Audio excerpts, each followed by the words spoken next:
G'day, it's MG here again this week, answering all your questions on our Rugby League Week Facebook page. And let's start with Darren Barrett. Darren says to me, G'day MG, what 3 rule changes would you like to see in the NRL? Look, I don't really like seeing too much change, but if I had to nominate 3, the first one would be from the interchange would drop from 10 down to 4. Then we'd see a lot more attacking play from our halfbacks. I believe now that when the halfbacks trying to put some players on, they're running against a brick wall and everyone's fit and not tired. I'd like to see some attrition brought back into the game. I'd like to see the scoring team kick off. I don't know, just one of them rules from Super League that I'd like to see brought back in. And thirdly, I'd like to see the benefit of the doubt go to the defending team. I think so many times we see tries that are scored with fingernails and there's so much conjecture on whether it was a try or not.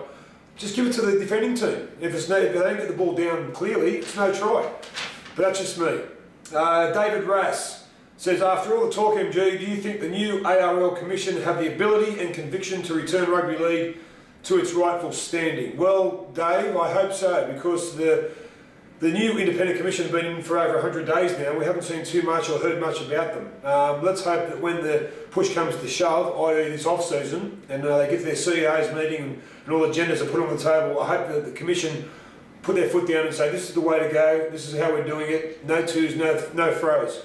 I do think they have the ability to change Rugby League to its rightful self, but I do. Craig Stevens, you write this, mate. After watching Greg Inglis find a new life at fullback with South, do you see Michael Jennings ever going to fullback? I think it would get him more ball and let him follow the play through the middle. I think that is a bloody great idea. Michael Jennings is obviously in the doldrums at the minute at Penrith for certain reasons.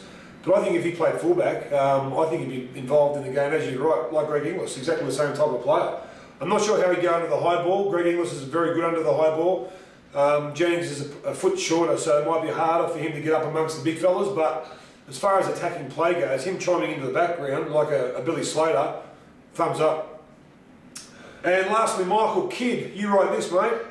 When is the sanitation of our once pure, beautifully brutal game going to end? Oh, this is my favourite.